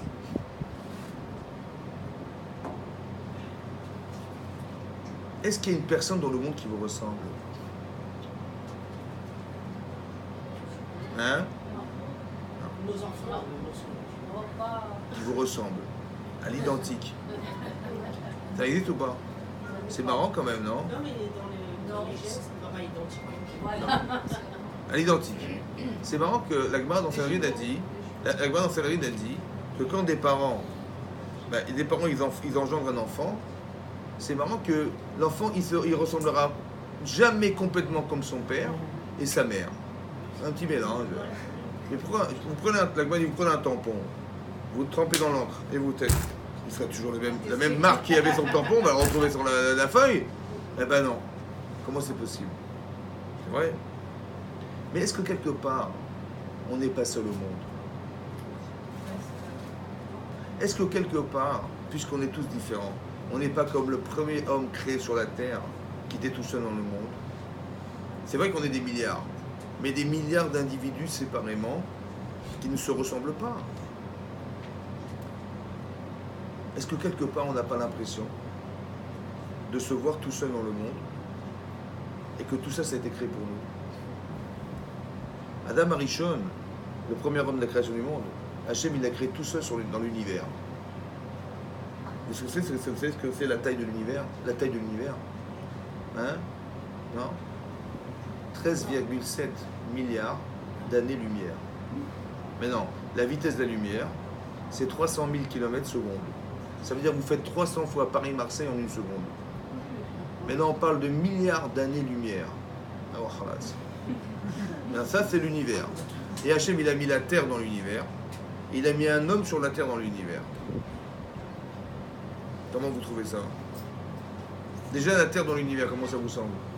La Terre dans l'univers. Il y a une poussière. Et un homme sur la Terre dans l'univers. Poussière de poussière. Franchement, c'est pas trop grand, franchement. Hein? C'est pas trop grand. Madame. Bah, attendez, je vous avais pas. Si demain je vous offre pour votre anniversaire un Boeing 747 avec un pilote et du carburant, vous dites, il est gentil le Rav quand même, il faut exagérer. C'est trop ou pas? C'est trop ou pas? Mais l'univers, c'est quoi alors l'univers? Si ça c'est trop, alors l'univers c'est quoi? C'est énorme. C'est énorme. Ça vous paraît pas franchement trop grand quand même? C'est un petit quartier de Paris, ça aurait suffi largement. Mais non, Dieu il a donné l'univers pour une seule personne. Ça veut dire quoi? Hein? Comment? Ça veut dire quoi? Qui est importante? Quoi? Est-ce que vous considérez que vous êtes rien? Pourtant, qu'est-ce que c'est qu'un corps, un être humain dans l'univers? C'est quoi? Hein? C'est quoi? Ça vous paraît quoi? Hein? C'est insignifiant. Bon. Est-ce que vous savez ce que vous avez en vous? Vous avez une neshama. Combien elle mesure la neshama? Combien elle mesure? Hein? Vous savez pas? 2,4 cm. Non, combien elle mesure? Elle est sans mesure. Et elle est infinie. Vous portez l'infini en vous. Maintenant, si vous regardez votre corps dans l'univers, c'est de la poussière. Parce que le monde est trop grand pour un corps, c'est vrai. Mais si vous avez une neshama qui est infinie, est-ce que le monde est trop petit ou trop grand pour vous? Trop petit, tout à coup il est trop petit. Ah bon? Donc comment Hachem il nous regarde? Avec notre corps ou notre neshama? Donc qu'est-ce qu'il faut développer? Il faut être fier de quoi? Il faut être fier d'un neshama. Maintenant Hachem il a fait un grand cadeau quand même. Il y a combien de... Vous avez compris? Par exemple, il y a combien d'étoiles dans l'univers? Vous savez? Non? Hein? Combien? Il y a 10 milliards de milliards. 10 milliards de milliards. 10 puissance 18. C'est pas 10. Mais non. Et vous avez le soleil qui fait partie d'une étoile. Parmi les 10 milliards d'étoiles, il y a le soleil. Oui? Combien de fois il fait la Terre? Le soleil? Il fait 110 fois la Terre. Il a combien de kilomètres de la Terre? Hein? Vous savez pas? 150 millions de kilomètres. 150 millions de kilomètres, 110 fois la Terre. Dites-moi, s'il était à 140 millions, comment on serait là? Hein? Brûlé. Et c'était à 160? Congelé. S'il faisait pas 110 fois, mais il faisait 60 fois la Terre, on serait congelé. Et pas cette chaleur. Vous vous rappelez, il y a 2 ans, il y a des grands de ce monde qui se sont rassemblés à Paris. La COP 21. À cause de quoi? À cause du réchauffement climatique. Vous vous rappelez ou pas? Mais non. Maintenant, ils ont dit, vous savez quoi, il y a 2 pays essentiellement qui sont l'Amérique et la Chine qui polluent le monde. Et cette pollution-là, elle crée un nuage autour de la Terre qui crée un effet de serre. C'est-à-dire que la lumière, elle rentre, la chaleur, elle rentre, mais elle est enfermée. Vous avez vu comment il pleut en ce moment? C'est bizarre, non? Il y a des ouragans, comment ça se fait? Moi, j'ai pensé, vous savez pourquoi? Parce que les pôles, ils sont en train de fondre. Et comment dire, l'humidité que ça crée des inondations d'eau par d'où ça sort. Okay. Maintenant, ils ont dit comme ça. Si on augmente la température actuelle de 2 degrés, dans 20 ans, Miami sera noyé. 2 degrés. Maintenant, 2 degrés, Miami se noie. C'est-à-dire que les pôles ils vont fondre et ça monte la mer et ça va noyer Miami. Dans 20 ans. Ça va beaucoup 20 ans. C'est rapide ou pas? Et dans 40 ans, qu'est-ce qui va rester? Est-ce que vous savez nager? Bon, ça c'est dans 20 ans. Mais non, à cause de quoi il y a un effet de serre? À cause de quoi il y a de la chaleur? À cause de quoi? À cause de la pollution. C'est vrai ou pas? Mais non. Et à cause de quoi la température augmente? À cause de l'effet de serre de la pollution. Et qui c'est qui a provoqué la pollution? C'est l'homme. Et s'il n'y a pas de pollution, on est à la bonne température? Oui, non. Oui, non. Dites-moi qui c'est qui a mis le soleil là-bas? Pour qu'on soit à la bonne température? Non, je sais pas, moi je suis pas religieux, moi. Qui c'est qui a mis le soleil à 150 millions de kilomètres de la Terre pour qu'on peut bronzer sur la plage? Ils sont cramés. Essayez de réfléchir. Qui c'est qui a mis le soleil à 150 millions de kilomètres et qui fait 110 fois la Terre? C'est bien calculé, Hachem, qu'on soit à la température pile. À pile. Quand vous faites un steak, par exemple, vous prenez une poêle, c'est de l'huile. Une connaisseuse. Mettez la poêle, mettez de l'huile. Non. Vous mettez le feu à fond. À fond. Hein? Tout le temps à fond, il va cramer. Et si vous mettez trop bas, votre mari va faire... votre mari... Dis-moi. Donc comment vous faites? Vous calculez ou pas? Vous calculez la température pour que ça soit bien cuit? Mais si, vous mettez le feu, pas trop fort et pas trop feu. Oui, non. Dites oui. C'est trop fort, il va cramer. Trop fort, il va brûler, c'est du charbon. Et trop faible. Oui, en fait. Ça se calcule ou pas? Ça se réfléchit ou pas? Mais qui c'est qui a réfléchi la température pour qu'elle soit la bonne température? C'est Hachem qui nous donne cette... Ça vous crée des émotions ou pas, ça? Bah oui, c'est normal, en tout cas. Ça vous sentez quoi? Vous dites, ah, l'évolution. L'évolution de l'homme, au début on était des singes. Ah oui, l'évolution. Mais non, mais là, il n'y a pas d'évolution, là-haut. Ça n'a pas bougé d'un centimètre. Mais qui c'est qui l'a mis là? Vous avez compris quoi, ce sentiment-là? Est-ce qu'on a pensé à vous? Hachem il a dit, sur le mont Sinaï, premier commandement de la Torah c'est quoi? Anochi, Hachem Elokecha, Asher Hotzeti Chamelet Israël. Je suis ton Dieu qui t'ai fait sortir d'Égypte. Vous savez combien de temps on est resté en Égypte? Esclaves. Hein? Esclaves. 210 ans. Ça fait beaucoup d'années quand même. Hein? 210 ans, ça veut dire que les gens, ils sont nés esclaves, ils sont morts esclaves. Ils sont nés, ils sont morts esclaves. Et son père, il est mort esclave, et son grand-père aussi, son arrière-grand-père aussi, son arrière-grand-père aussi. 210 ans, ils sont nés comme ça. Incroyable! On pouvait s'en sortir ou pas? On était esclaves. Hachem, il nous a sortis d'Égypte. On est reconnaissant ou pas? On est arrivé devant la mer Rouge, et j'entends les galops des chevaux qui arrivent derrière, là. Je me retourne, et qu'est-ce que je vois? L'armée égyptienne qui arrive sur nous. Vous avez peur ou pas? Et devant vous, il y a la mer, à perte de vue. Et à droite à gauche, c'est le désert. Qu'est-ce que vous faites? Là, vous savez quoi? Vous avez crié comme des folles. Au secours! Et qu'est-ce qu'il a fait Hachem? Il a ouvert la mer. Et vous avez couru comme des folles, là, dans la mer, là. Hein? Avec les halotes et les je sais pas quoi. Et vous courez. Et vous avez vu les agriculteurs qui arrivent, ils se rapprochent, Ils criaient comme des folles. Et tout à coup, qu'est-ce qui se passe? Hachem, il a renversé la mer sur eux, ils ont été noyés. Vous avez vu mettre à sa vous avez la shira. Oh Hachem. Après, on est rentré dans le désert. Comment on va manger? Il pleut de la manne. Tiens, un petit steak? Un peu de moutarde, allez. Steak de moutarde, frites. Et on grossit même pas. Le bonheur assuré. Incroyable ou pas? Grâce à Dieu. Vous avez compris ou pas? Ça veut dire qu'Hachem, il a dit, je suis ton Dieu qui t'ai fait sortir d'Égypte. Écoutez-moi bien. La reconnaissance du bien. Il faut s'habituer à reconnaître le bien qu'on nous a fait. Le premier commandement des 10 commandements, c'est je suis ton Dieu qui t'ai fait sortir d'Égypte. Est-ce qu'Hachem, vous savez ce que c'est Hachem ou pas? Vous vous rendez compte de ce que c'est à peu près? Hein? Il n'a pas dit, Hachem, il n'a pas dit, dorénavant tu seras mon serviteur, comme un patron. Il a dit, je suis ton Dieu. Ah, quelle humilité. Ça vous fait pas des frissons, ça? Il a dit, je suis ton Dieu qui t'ai fait sortir. Est-ce qu'il dit, je suis votre Dieu? Le tien. Il a dit, sur sa liste, il y avait votre nom. Bonjour madame. Allô, oui, bonjour. Est-ce que vous vous rendez compte que ça veut dire ça? C'est énormissime.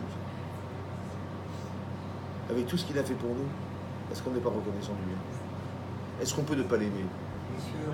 Est-ce qu'on doit réfléchir comme ça dorénavant? Et arrêtez de croire. Arrêtez de...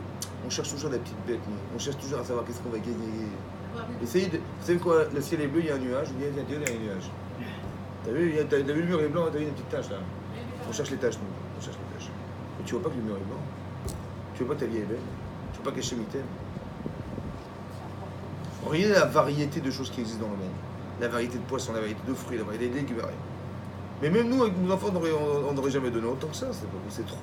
C'est trop. C'est une preuve d'amour ou pas, ça? Mais qu'est-ce qu'on croit, nous? Bien sûr qu'il faut avoir la reconnaissance du bien d'Hachem. Évidemment. Et c'est comme ça qu'on va l'aimer. Il faut réfléchir à tout le bonheur qu'on a grâce à lui. Combien on lui doit Hachem? C'est énorme. Ouais. Et il n'a pas une responsabilité à ce moment-là vis-à-vis de sa création parce que vous étiez en train de parler du réchauffement climatique, etc. Mais c'est d'une manière... Mais écoutez, il y a eu une réunion, d'accord? Au lieu de dire... Ils sont dit, vous savez quoi, à 2 degrés près, il va falloir qu'on investisse, hein, il faut mettre de l'argent sur la table parce qu'il va falloir créer des énergies solaires, des énergies non polluantes. J'ai dit, mais tu te rends compte de ce que tu dis ou quoi là? À 2 degrés près, c'est la fin du monde. Ça va, tu trouves pas ça bizarre? Le monde, les lois naturelles, elles sont intelligentes. Elles sont intelligentes, les lois naturelles. Parce que les microbes, ils sont détruits par l'hiver, la chaleur, ça permet de trucs, les pluies, elles tombent du ciel. Il y a des nuages qui s'évaporent et qui créent de la pluie. Et au lieu de dire, bah, grâce à Dieu, il pleut, ça nous permet d'éviter d'aller arroser nos terrains. Et l'eau, comment elle tombe, l'eau? On fait un seau d'eau sur la tête? Non, c'est des gouttes à gouttes. Ah, bon, tu vois pas que c'est intelligent tout ça, non? Mais si c'est intelligent, c'est que ça a été pensé. Non? Donc il y a un penseur. Il est transparent, mais il existe ou pas? Évidemment, évidemment, évidemment. Mais jusqu'à quand tu vas croire que Hachem n'existe pas? Quand je dis ça, ça veut dire il existe bien sûr, mais il existe dans ta connaissance, mais est-ce qu'il existe vraiment pour toi? L'amour d'Hachem. L'amour d'Hachem. C'est-à-dire qu'on voit tous ces chessadim tout en permanence pour nous. Mais quelle conscience on devrait avoir d'Hachem?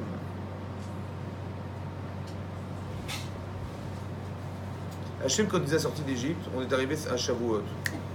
On a dit quoi? Naase Venishma. Oui? Qu'est-ce qu'il a fait Hachem? Il a pris la montagne, il l'a mis sur la tête. Ah bon? Il dit tiens, si vous acceptez la Torah, tant mieux. Sinon, vous allez vous enterrer avec. Pourquoi on nous a imposé la Torah? C'est bizarre quand même, non? Parce que c'est bon pour nous. Hein? C'est que c'est bon pour nous. Mais c'est pas normal.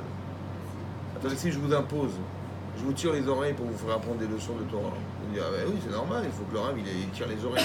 C'est normal. Apprendre la hiérarchie, mais non, ça se fait pas. Si vous m'avez dit, je ferai toute la Torah, tout ce que vous demanderez, je le ferai. Je n'ai pas besoin de vous l'imposer. Ils ont dit dans Sevenishma. Ils ont dit, on fera et on comprendra. Des bons élèves. Des bons élèves, tu leur mets la tête sur la tête. Pourquoi je t'ai fait ça? C'est bizarre, non? C'est marqué dans la Gemara, dans Megillah. Qui mouve et qui blou à Yehudim. Ils ont réalisé, ils ont accepté les Juifs. La Gemara, elle dit là-bas, hein, qui mou, ils ont réalisé à Purim ce qu'ils ont accepté à Shavuot. Ils ont réalisé à Purim, Be'ahavat Hashem, la Ahavat Hashem, ce qu'ils ont accepté à Shavuot, la Hirat Hashem. Parce qu'on leur a mis la montagne, ils ont eu peur. Alors peut-être comme ça. C'est quoi la différence entre les deux? Si demain, hein, vous êtes des rescapés de la sortie d'Égypte, ça va? Et Hachem vous sort d'Égypte, comment vous vous sentez? Vous êtes libre. Vous êtes heureuse ou pas? Grâce à qui? Grâce à Dieu. Et vous arrivez devant la mer Rouge. Et là, vous voyez, c'est la fin, c'est fini. On va se faire massacrer par les Égyptiens, ils vont nous rattraper. Et la mer, elle s'ouvre devant vous. Spectacle incroyable. Et vous rentrez dans la mer et vous courez. Et la mer, elle se renverse et vous voyez, vous faites la chira, vous avez chanté là. Vous êtes les plus heureuses du monde. Maintenant, Hachem, il vous dit, bon, Chazak ou Balour, ça va, vous êtes prêtes ou pas? Bon, on va aller rentrer dans le désert, ne vous inquiétez pas, il y aura la manne, tout ce qu'il faut. Bon, je vais vous donner la Torah. Vous l'acceptez ou pas? Après tout ce que je vous ai fait, vous acceptez la Torah ou pas? Mais est-ce que vous l'avez choisi? Ou c'est parce qu'elle s'est imposée, parce que vous ne pouvez pas dire non? Et chez vous téléphonez, allô, ça va, vous êtes contente ou pas? Ouais. Écoutez, je vais vous donner la Torah, vous la voulez ou pas? Est-ce que vous pouvez dire non? Je dis, bah, je ne sais pas, on repasse demain. On peut pas. Donc ça s'est imposé ou pas? Mais tout ce que vous impose, vous allez le faire par Ahava ou par Ira? On vous impose d'accepter. Vous n'avez pas le choix. On vous a fait tous ces scénarios pour accepter la Torah. Mais vous êtes obligé d'accepter la Torah. Vous êtes obligé. Est-ce que ça fait de la Ahava, ça? Est-ce que ça a de l'avenir? Pourquoi? Parce que vous acceptez la Torah parce que vous êtes sortis d'Égypte, mais vos enfants ne sont pas sortis d'Égypte. Ils disent, ah bah attends, elle est bonne celle-là. Toi, t'as fait une Torah, mais moi, on m'a rien fait, moi. Donc ça va durer ou ça va pas durer? Alors Hachem, il met la montagne. La montagne, ça veut dire pour qu'on ait peur de lâcher la Torah. Parce qu'on nous l'a imposé, la Torah. Ça va? Maintenant, écoutez l'inverse, maintenant. Hachem, il voit qu'on s'est assimilé. Comme quoi, un jour, Achashverosh, il nous a proposé d'aller participer au festin qu'il avait organisé. Kadat et Nones. Kadat. Selon la loi juive, il y avait tout était cachère, badatz, avec tous les tampons cachers, avec des chambris avec barres comme ça. Vous voulez goûter de la viande, le poisson, le machin, tout est cachère. Vous mangez ou pas? Bah oui, évidemment. Qu'est-ce qu'il a dit Mordechai? Il ne faut pas y aller. Mordechai, il n'allait pas. Ah bon? Mais attendez, c'est le roi qui nous invite. Il a fait cachère, on y va ou pas?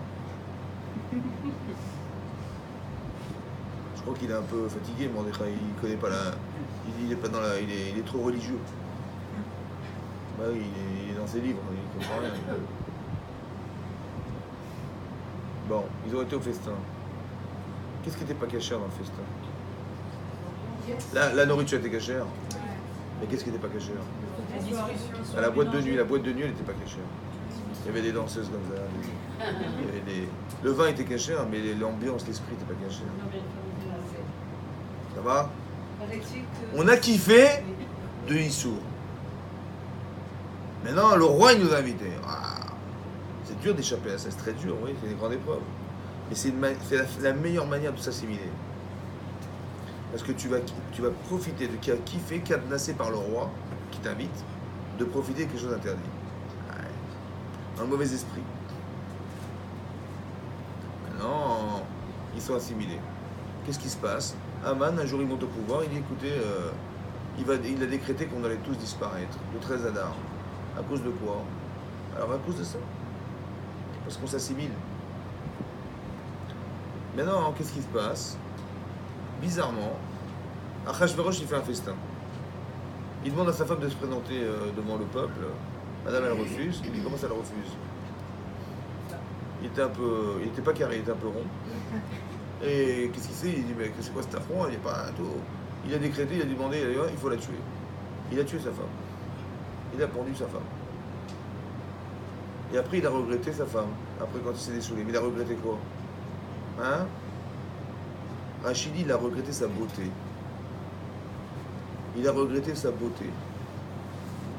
C'était un bibelot, sa femme. C'est une horreur. Il n'a pas regretté sa femme. Hein. Il a regretté la beauté de sa femme. Voilà. Elle passait bien par la porte. Elle n'avait pas de problème de... C'est incroyable quand même. Il a regretté sa beauté. Quelle honte. Ça, c'est la vision de Achashverosh. Finalement, qu'est-ce qu'on a fait? Il a décrit qu'il fallait trouver une nouvelle reine. Qu'est-ce qu'il a trouvé qui? Esther, c'est qui Esther? C'est la femme de Mordechai. Mordechai, c'est le chef des tribunaux. Parce que vous dites, le Rav Ovadia Yosef, on a pris sa femme Hadith Shalom pour le roi de... C'est une horreur. Hein?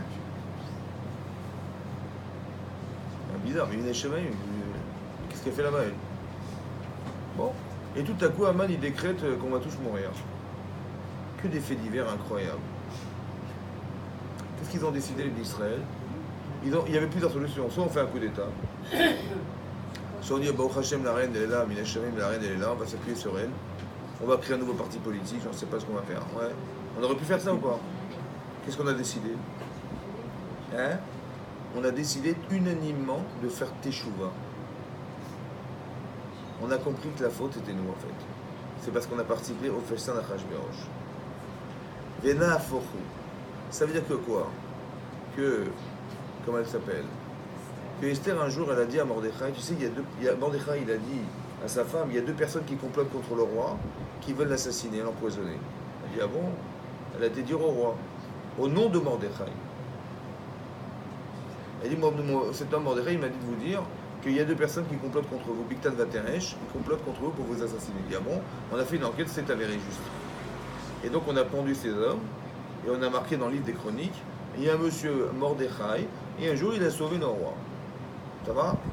Le jour où Achashverosh ne trouvait pas le sommeil, Aman, il vient voir Achashverosh en pleine nuit. Hein. Oui, bonjour. Voilà, je voudrais vous annoncer, j'ai préparé une potence de 50 mètres, là, de 25 mètres, 50 amotes, pour prendre Mordechai. Il dit, ah bon? On venait de lui lire que Mordechai lui avait sauvé la vie. Il a de la chance, hein. Il fait, ah bon, on connaît l'histoire. Finalement, c'est tout inversé. C'est-à-dire que celui qui avait voulu prendre Mordechai, c'est lui qui s'est pendu avec. Et comme ça, la Yeshua, la délivrance est arrivée. Ce sont des faits divers. Il est où Hachem? Il est où Hachem? Dans les journaux, il est marqué Achashverosh, il a pendu sa femme. Ok, Chazak.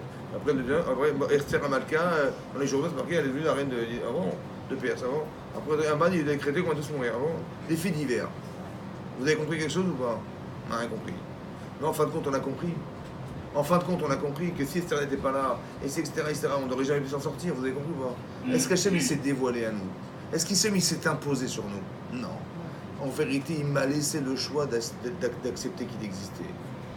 Alors maintenant qu'il m'a laissé le choix, et que j'ai fait tchouva, et j'ai vu ce qu'il a fait pour moi après ma tchouva, dans la transparence, je vais l'aimer.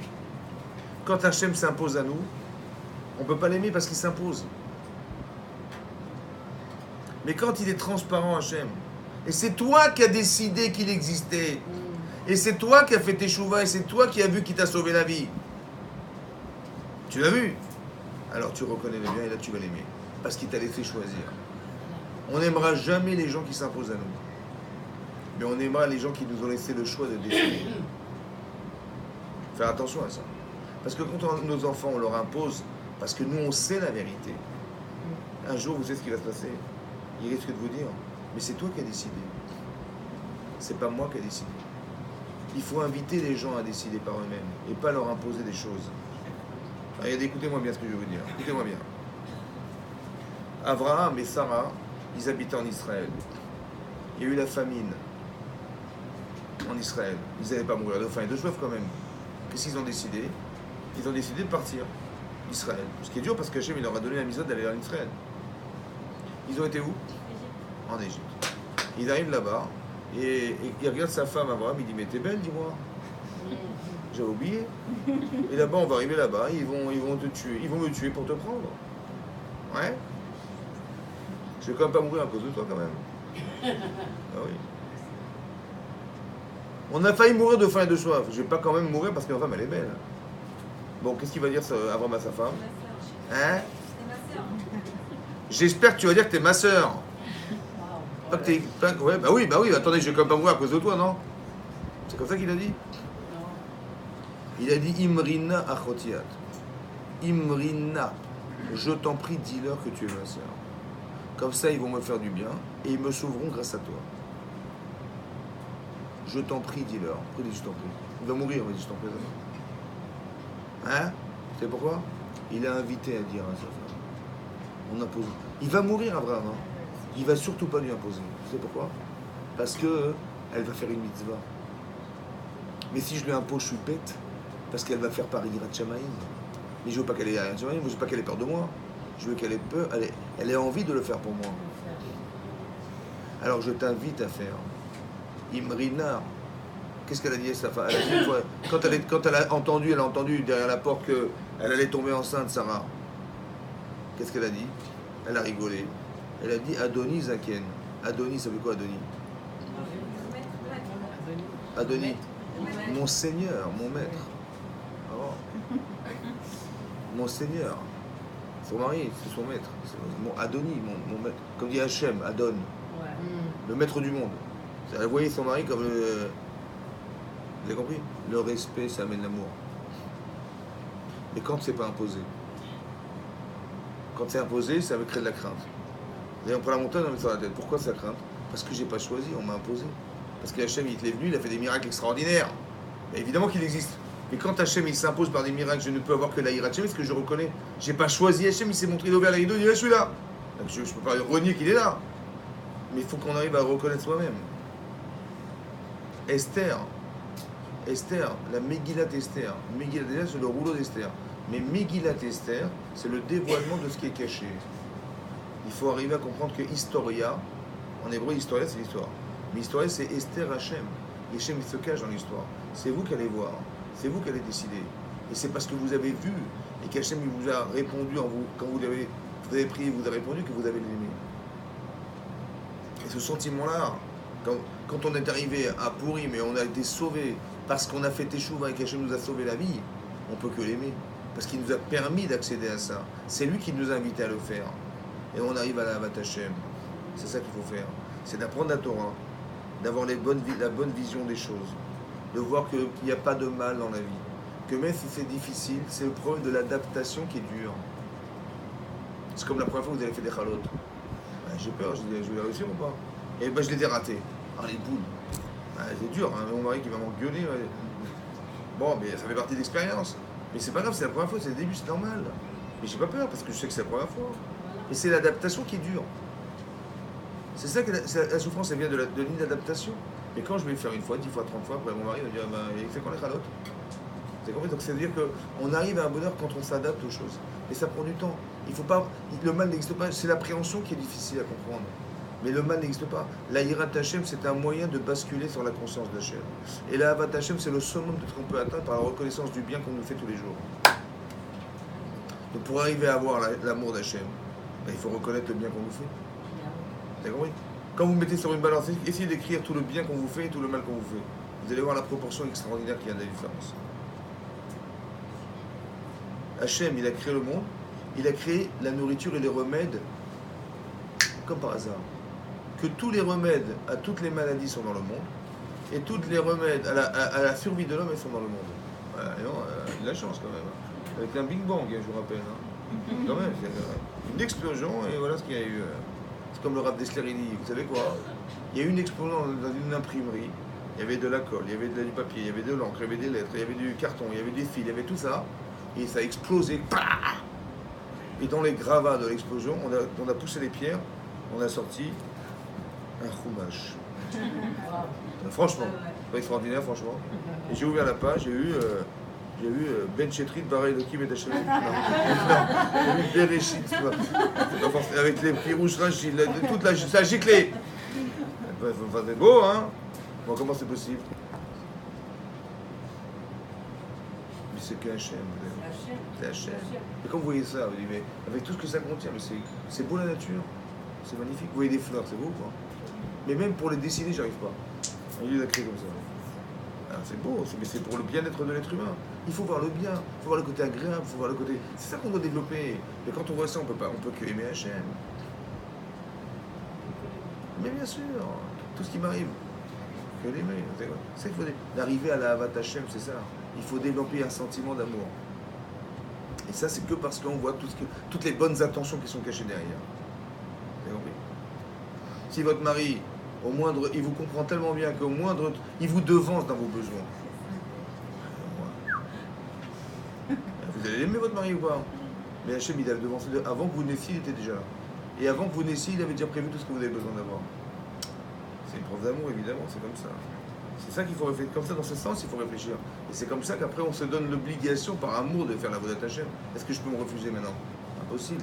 Donc tout ce qu'il va me demander, évidemment, c'est comme mes parents, ils vont me téléphoner, mais j'attends qu'ils me téléphonent. Parce que là, j'ai tellement de reconnaissance du bien qu'évidemment que le moindre allusion, je cours. Mais évidemment, mais parce que reconnaissance, amour de mes parents. Mais ça s'est fait parce que j'ai réfléchi, que je leur dois tout. Mais pour Hachem, j'arrive pas à le faire. C'est a fortiori que je dois le faire. Je dois m'inspirer de la reconnaissance que j'ai de mes parents. Je m'en inspire pour dire a fortiori Hachem. C'est pour ça qu'on fait des mitzvot. D'honorer ses parents et de les craindre, c'est d'apprendre à craindre Hachem et d'honorer Hachem. Parce que je m'appuie sur mes parents pour dire a fortiori bon Dieu. Mais si je ne sais pas respecter mes parents, j'aurai du mal à respecter Hachem. C'est comme ça. Ou de l'honorer, j'aurai du mal. Parce que je n'ai pas de repère. Alors apprenons à se repérer avec nos parents et pour s'appuyer sur ça et dire a fortiori Hachem. Parce que si déjà je suis reconnaissant vis-à-vis de tout ce qu'ont fait mes parents depuis que je suis né, alors a fortiori Dieu Hachem, tout ce qu'il a fait évidemment. Voilà, c'est comme ça qu'on réfléchit, dans le bien, dans le sens du bien. Et c'est comme ça qu'on a une Avodat Hachem cohérente et qui va dans le sens. Et si le Seigneur demain il vous dit renie tes parents, il dit je peux pas. Bah tu peux pas renier tes parents, comment tu vas renier Hachem? C'est pareil. Il n'y a plus de théorie maintenant. On n'est plus dans la théorie, on est dans le vécu, on est dans l'expérience, on est dans les sentiments. On n'est plus dans la théorie. Tu dis, j'étais plus fort que moi, je n'ai pas résisté. Bah oui, mais évidemment, parce que c'est théorique, ce que tu penses. Le sentiment, il est plus fort que la théorie, évidemment. Donc, tu n'as pas résisté. Mais si tu avais rendu, pas théorique, mais émotionnel, tu avais ressenti la crainte d'Hachem ou la Havat Hachem, tu n'aurais pas fauté. Tu ne peux pas traduire ce que tu aimes. Tu ne peux pas les trahir. Tu ne peux pas trahir ce que tu aimes, c'est pas possible. Et si tu aimes Hachem, si tu arrives à l'aimer, ça prend du temps, mais ça peut se faire. Tu ne pourras jamais trahir. Donc, tu vas arriver au summum de ta Avodat Hachem. Mesdames, Chazak ou Baruch Chazak.